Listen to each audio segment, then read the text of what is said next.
Neťahajte a neťahajte. Pohyby sa riadia prirodzeným rytmom. Aké je pravidlo troch? Každý prirodzený pohyb prebieha v tzv. Trojsmernom pohybe, ktorý poznáme od narodenia. Trojsmerný pohyb potrebujeme na to, aby sme sa mohli ľahko presúvať z jedného miesta na druhé, napríklad pri chôdzi. Keď zdvihneme jednu nohu, odľahčíme jednu stranu. Potom urobíme krok vpred. To znamená, že strana, ktorá bola odľahčená, bola posunutá. Len čo sa opäť postavíme na obe nohy, telo rozloží svoju váhu rovnomerne, to znamená udrží rovnováhu. Podporte túto prirodzenú pohybovú sekvenciu u svojich klientov, keď ich vezmete na prechádzku. Pravidlo trocha mirror. Pohybové sekvencie fungujú ľahšie, ak ich vykonávate spolu s klientmi a zrkadlovo. Ošetrovaná osoba rozpoznáva a pamätá si staré, uložené pohybové vzorce.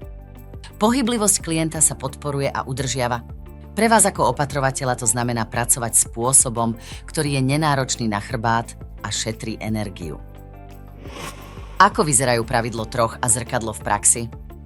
V tomto videu vám ukážeme klientku, ktorá je stále mobilná, ale necíti sa stabilne a chcela by podporu pri vstávaní zo stoličky.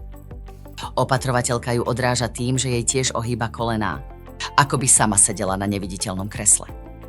Nakloní hornú časť tela dopredu a povzbudzuje klientku, aby urobila to isté. Tým sa klientke automaticky odľahčí zadok.